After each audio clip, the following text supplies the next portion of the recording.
ओम नमः गौरी साय दोस्तों, आज मैं आपके सामने लाया हूँ नवग्रह मंडल के राजा का राशि परिवर्तन जो कि 16 जुलाई 2025 को होने जा रहा है। 16 जुलाई 2025 को नवग्रह मंडल के राजा अपने मित्र चंद्रमा की जल राशि में प्रवेश करेंगे। सूर्य आग है और चंद्रमा जल है, शीतलता है। तो जल और अग्नि एक दूसरे के अगेंस्ट है। यह चर्चा जो है मेष राशि से लेकर के मीन राशि तक के जो जातक जातिकाएं हैं उनके लिए चर्चा रहेगी। सूर्य जो कि हर महीने अपनी राशि जिसमें रहता है वो राशि छोड़ करके अगली राशि प्रवेश करता है और इसका प्रभाव पूरे समाज में देखने में आता है। नवग्रह मंडल के राजा जब कभी भी परिवर्तन करते हैं तो उसका प्रभाव इतना आता है कि सामाजिक स्तर पर पूरे जन समुदाय पर, चाहे वो व्यक्ति पृथ्वी पर कहीं भी क्यों ना रहता हो, सब पे ही इसका प्रभाव पड़ता है। तो आइए दोस्तों चलते हैं अपने विषय की ओर। विषय में जाने से पहले मैं आपसे कहना चाहूँगा कि जो ज्योतिष के जानकार हैं, ये ज्योतिष में रुचि रखते हैं, वो वीडियो को पूरा देखें और आप लोगों को अगर वीडियो अच्छा लगता है तो सब्सक्राइब करें, लाइक भी करें अपने दोस्तों में और अपने रिश्तेदारों। तो आइए चलते हैं मेष राशि वालों के लिए किस तरह का प्रभाव देने वाले हैं नवग्रह मंडल के राजा सूर्य। काल पुरुष की कुंडली बना दी गई है जो कि बनती है मेष राशि से लेकर मीन तक। सूर्य जो है किस राशि के स्वामी हैं? अपनी 5वीं राशि के, अपने घर से 12वें हो रखे हैं। मेष राशि वालों के लिए कैसा प्रभाव रहेगा ये जानेंगे। मेष राशि वालों के लिए जो प्रभाव रहने वाला है सूर्य का, ये अच्छा प्रभाव रहेगा। क्यों? कि कोई सा भी ग्रह कहीं को ना बैठे दोस्तों, उसका सबसे ज्यादा प्रभाव वहां पर पड़ता है जहां वो देखता है। अब सूर्य 4th हाउस में बैठा है जो कि जनता का, माँ का और आपके मान सम्मान का भी होता है। घर जनता से मान सम्मान मिलता है, भूमि भवन वाहन सुखों की प्राप्ति कराता है। ये घर हृदय का घर है, ये मन का घर है, चौथा घर।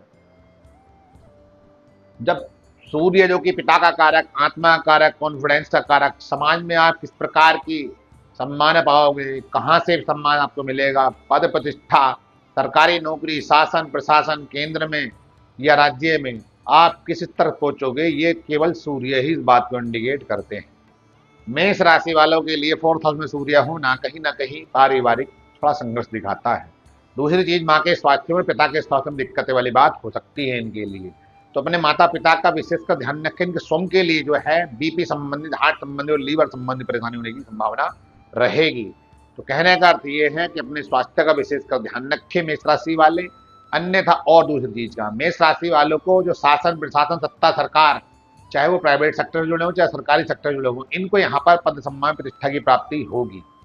क्योंकि यहाँ से बैठ करके सूर्य के पास एक ही दृष्टि और 10वें भाव को देख करके जहाँ पर उसे दिग्बल प्राप्त हो जाता है। यहाँ पे बलहीन है सूर्य, यहाँ पर इसके पास कोई खास बल नहीं रहता। 4th हाउस जल राशि में है। जल मान लीजिए कोई आग डाल दो आप, या आग के ऊपर जल डाल दो तो आग तो बुझ जाती है। तो वही काम यहाँ सूर्य कर रहे हैं। जो इनकी ऊर्जा, जो इनका तेज है वो यहाँ पर जो नष्ट हो रहा है, लेकिन जहाँ पे देख रहे हैं उस घर को ये बल दे रहे हैं। तो कहने का अर्थ ये है, अगर आप सरकारी शासन प्रशासन, सत्ता, सरकार, चाहे पॉलिटिक्स से जुड़े हो या ना, अगर ना जुड़े हो, अगर आप प्राइवेट सेक्टर से भी हैं मेष राशि वाले, तो यहाँ पर आपको पद सम्मान प्रतिष्ठा की प्राप्ति होगी। लेकिन एक चीज हो रहा है, आपके साथ धोखाधड़ी भी हो सकती है, उसका ध्यान रखिए। वृषभ राशि वालों के लिए जो बनेगा, या अपने घर से 3रा बनेगा। 3रे भाव में सूर्य का होना अच्छा माना जाता है। यहाँ पर भाई बहनों का सपोर्ट मिलेगा, पिता का भी सपोर्ट मिलता दिखाई दे रही है। आपके पास वृषभ राशि वालों के इनकम जनरेट होने के कई प्रकार के रिसोर्स बनेंगे, उसका आप लाभ लें। धार्मिक यात्रा करें, नौकर चाकर का पूर्ण साथ मिलेगा आपको। कहने का अर्थ है वृषभ राशि वालों के लिए सूर्य का परिवर्तन बड़ा अच्छा रहने वाला है। मिथुन राशि वालों के लिए 2रे भाव बना हुआ है। इसका मतलब ये है पारिवारिक संपत्ति, भूमि, धन से सेविंग आपको लाभ होगा। बाहर से कमा करके लाओगे, आपको संपत्ति की भी प्राप्ति होगी, सेविंग भी आपकी बढ़ेगी। यहाँ पर ऐसा नहीं होगा कि यहाँ पर आपकी सेविंग को लेकर दिक्कतें हो, पारिवारिक कलह कलेश हो। यहाँ पर आपका जो है आप मंत्र मुक्त अपनी भाषा से सामने वाले प्रभावित कर देंगे, जिससे कि आपके जीवन में सफलता अर्जित होगी। कर्क राशि वालों के लिए खुद के लग्न बना हुआ है कर्क राशि, जो कि जब सूर्य वहां जाकर बैठेंगे तो ये 1st हाउस में कर्क राशि वालों के लिए गोचर में, ट्रांजिट में। तो क्या होगा, यहाँ पर आपको शासन प्रशासन सत्ता सरकार से लाभ मिलेगा। व्यापार से लेकर के आपका प्रॉफिट होंगे, बिजनेस अगर आप करते हैं, उसके साथ साथ जीवन साथी का यहाँ पर पूर्ण रूप से सहयोग मिलेगा, चाहे वो स्त्री हो चाहे पुरुष। यहाँ पर अगर संतान को लेकर के आप सोच रहे हैं तो संतान की भी आपको प्राप्ति होगी। ऐसा हो सकता है कि आप ट्रैवल करने चले जाएं, ऐसी स्थिति आपके जीवन में होती दिखाई दे रही है। सिंह राशि वालों के लिए अपने घर से सूर्य 12वां होकर के बैठा हुआ, इसका मतलब ये है सिंह राशि वाले बाहर जाने के लिए इनके अवसर प्राप्त होंगे। इस दौरान ये कोई डील करने, कोई एक्सपोर्ट करने या इंपोर्ट करके एक्सपोर्ट करेंगे, इस तरह से आयात निर्यात बढ़ाने, अपने जो बिजनेस से जुड़े हुए हैं या नौकरी करते हैं, इनको बाहर जाने का, आउट ऑफ इंडिया जाने का मौका प्राप्त होगा। इनके जीवन में बदलाव आएंगे, अपने घर परिवार को लेकर के, अपनी जो है प्रोफेशनली काम कारोबार को लेकर के, जिससे जो है इनको लाभ होता दिखाई दे रहा है। कन्या राशि वालों के लिए 11वें भाव में मिलेंगे। कन्या राशि कालपुरुष कुंडली में छठी राशि होती है, ये नौकरी भाव हुआ करता है। तो यहाँ पर जो सरकारी नौकरी की तैयारी कर रहे हैं कन्या राशि वाले या प्राइवेट सेक्टर में, जो भी जिनको ज्वाइन लेटर नहीं आ पा रहे, इंटरव्यू की कॉल नहीं आ पा रही, यहाँ पर उनको जो है इंटरव्यू कॉल भी आती दिखाई दे रही है और ज्वाइन लेटर भी आपको मिलेगा। हाँ, दुश्मनों से सचेत रहें, किसी को जो है धोखाधड़ी आपके साथ हो सकती है, उससे विशेषकर सचेत रहें। दूसरी चीज ये है, कन्या राशि वाले कोई इनका सामाजिक स्तर पर बड़े बड़े लोगों के साथ इनका बैठना उठना बनेगा। किसी कंपनी, किसी फैक्ट्री को लेकर के अगर आपके जीवन मन में कोई विचार चल रहा है तो इस दौरान आप लगा सकते हैं, आपको सफलता अर्जित होगी। तुला राशि वालों के लिए जो बनेंगे, ये अपने ही घर से 10वें भाव में बनेंगे। 10वें भाव में सूर्य का होना बड़ा अच्छा माना गया है। इसका मतलब ये है शासन प्रशासन सत्ता सरकार में आपको सम्मान मिलेगा, प्रमोशन होगा, प्लेस ऑफ चेंज हो सकता है। पॉलिटिक्स से संबंधित भी आपको लाभ मिल सकते हैं अगर आप जुड़े हुए हैं। यहाँ पर आप देश दुनिया को लीड करते दिखाई देंगे। समाज सामने वाला पर्सन जो होगा वो सारी की सारी जिम्मेदारी आपको सौंप देगा अपनी, चाहे आप सरकारी सेक्टर से हो, प्राइवेट सेक्टर से हो या बिजनेस करते हो, किसी भी प्रकार से, चाहे परिवार हो चाहे बाहर हो, आपको यहाँ पर लीड करने के लिए जिम्मेदारी दी जाएगी। आप उसको बखूबी निभाने का प्रयास करेंगे और आप उसमें सफलता भी प्राप्त कर लेंगे। हाँ, इतना जरूर है कि आपके घुटने संबंधित, हार्ट संबंधी प्रॉब्लम क्रिएट होने की संभावना रहेगी, तो उससे बच करके रहें, ध्यान रखें। पिता के सुख में थोड़ी कमी हो सकती है, पिता का ध्यान रखें। वृश्चिक राशि वालों के लिए जो बनेगा यहाँ से, ये बनेगा 9वें भाव में। कैसे? 1 2 3 4 5 6 7 8 9 और 9वें भाव में सूर्य का होना बड़ा अच्छा माना जाता है, कारक माना जाता है। यहाँ पर आप धार्मिक कार्य करोगे वृश्चिक राशि वाले, जो कि वृश्चिक राशि वालों के लिए कर्म भाव का स्वामी बनता है। सूर्य बैठा भाग्य भाव में है, तो उसे कहते हैं धर्म कर्माधिपति राजयोग।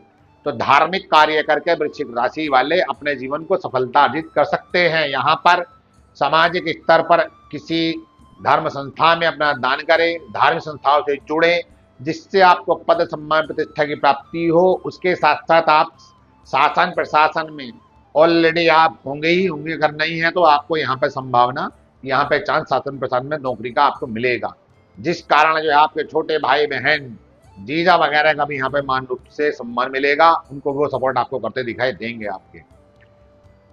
धनु राशि वालों के लिए जो बनेगा, ये बनेगा 8वें भाव में।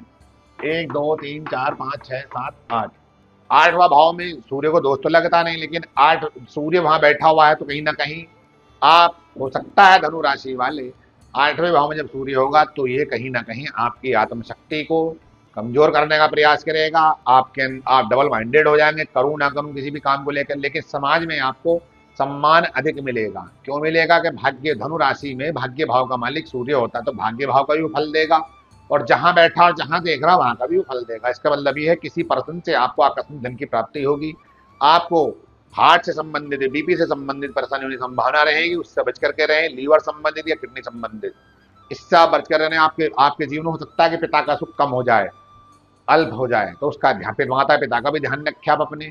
लेकिन शासन प्रशासन में, सत्ता में आपको सरकार में मजबूती मिलेगी। उसके साथ साथ आप किसी रिसर्च पर किसी पर रिसर्च कर रहे थे किसी सेक्टर को लेकर के, उसमें आपको सफलता अर्जित होगी।